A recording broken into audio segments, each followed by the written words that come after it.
বিসমিল্লাহির রহমানির রহিম। আসসালামু আলাইকুম দেশ এবং দেশের বাইরে যে যেখান থেকে আজকে আমার ব্লগটি দেখছেন, আশা করি আল্লাহর রহমতে সবাই ভালো আছেন। আলহামদুলিল্লাহ আমরাও ভালো আছি। আজকের ব্লগটি শুরু করছি সকালের নাস্তার পর থেকে। তো সকালে নাস্তা খেয়ে আপনাদের ভাইয়া বাজারে চলে গিয়েছিল, তো ওরই কিছু বাজার করে নিয়ে এসেছে। তো সেইগুলি এখন আমি খুলে দেখছিলাম।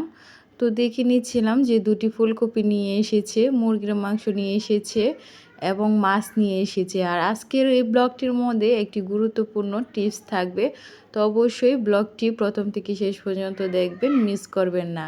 তো আপনাদের ভাইয়া বাজার থেকে কাঁচামরিচও নিয়ে এসেছিল, তো কাঁচামরিচগুলিকেও আমি ডাটা ছাড়িয়ে একটি ঝুড়ির মধ্যে রেখে দিয়েছি এবং তারপরে ফ্রিজে রেখে দিব। তো ফ্রিজে এই বক্সটা ছিল, এই বক্সটার মধ্যে আমি কাঁচামরিচগুলি রাখি। তো এখন আমি বক্সটাকেও ভালোভাবে ধুয়ে তারপরে শুকিয়ে নেব। তো আপনাদের ভাইয়া আরও ডাঁটা নিয়ে এসেছিল এবং লাল শাক নিয়ে এসেছিল, তো সেগুলিও দেখে নিচ্ছি। এখন আমি আপনাদেরকে লাল শাকটাও একটু দেখাচ্ছি। তো লাল শাকটা দেখানোর এখানে একটা কারণ রয়েছে, তো সেই জন্যই দেখাচ্ছি। লাল শাকটা রান্না করার পর লাল হয় এবং ভাত দিয়ে খেলে ভাতটাও লাল হয়, তো সেটা দেখেছি। তো কখনো এরকম অবস্থায় দেখিনি যে লাল শাকের গায়ে থেকে লাল পানি ঝরছে। তো আপনাদের ভাইয়া বাজার থেকে লাল শাকটা এনে ফ্রিজের উপরে রাখার কিছুক্ষণ পরেই দেখি যে এরকম অবস্থা। তো ভাবলাম যে লাল শাকের উপরে কি রং দিয়েছে কি না, তো সেটাও দেখে নিচ্ছিলাম। তো বুঝতে পারছিলাম না। তো আপনারা অবশ্যই কেউ যদি জানেন যে রং দেওয়া ছিল কি না, তাহলে অবশ্যই কমেন্ট করে জানাবেন। তো তারপর চলে গেলাম দুপুরের রান্নার জন্যে কিছু কাটা বাছা করতে।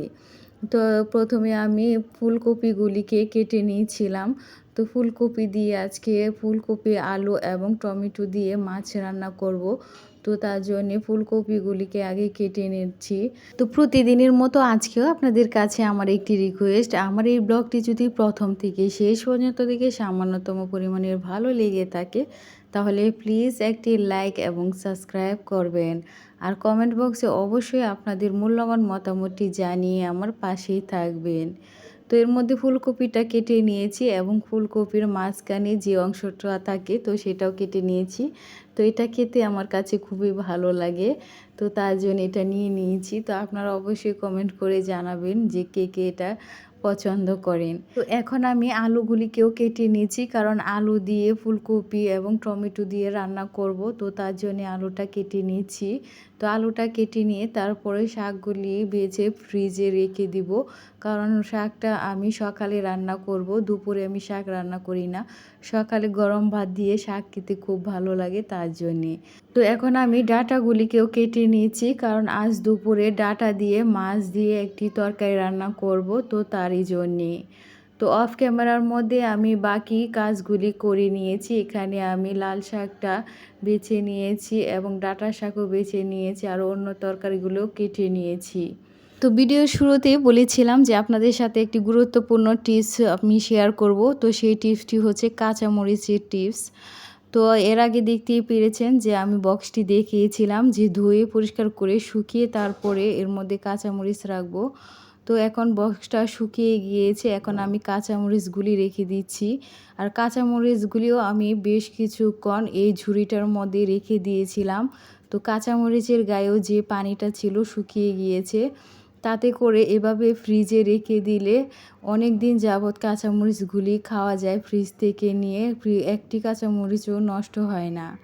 তো এই পদ্ধতিটা আমি আমার আপুর কাছ থেকে জানতে পেরে এভাবে আমি কাঁচামরিচগুলি ফ্রিজে রাখি। তো রাখার পরে দেখলাম যে অনেক দিন যাবৎ কাঁচামরিচগুলি খাওয়া যায় এবং একটি কাঁচামরিচও নষ্ট হয় না।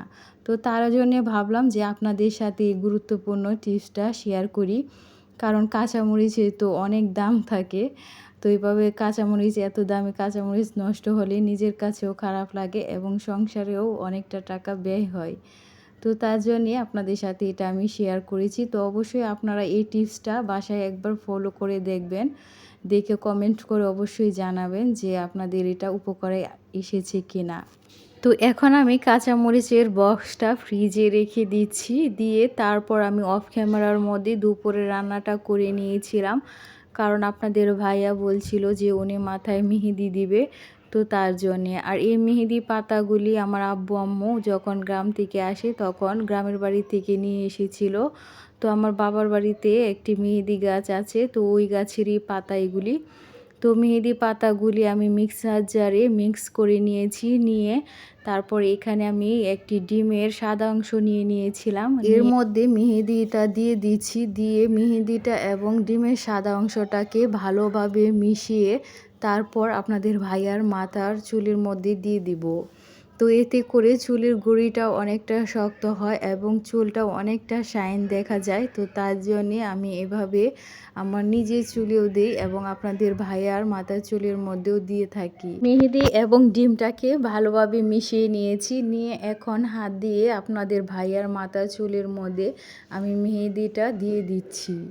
তো পুরো মাথার মধ্যে এর মধ্যে আমি মেহেদিটা দিয়ে দিয়েছি। তো এখন তো ওনাকে বলছি যে মেহেদিটা 2 থেকে 3 ঘন্টা যেন উনি রাখে মাথাতে, তাহলে এতে করে ভালোভাবে গিয়ে চুলের গুঁড়ির মধ্যে মেহেদির রসটা ঢুকে যাবে এবং তাতে করে চুলের গুঁড়িটা অনেক শক্ত হয়ে আসবে এবং চুলটা অনেক শাইন দেখা যাবে। তো উনি বসে আছে এবং এটা পুরোটা মেহেদিটা শুকালে তারপরে উনি গিয়ে বলছে যে ধুয়ে ফেলবে। তো আমিও একটু ক্যামেরা করে নিয়েছিলাম হাত দিয়ে।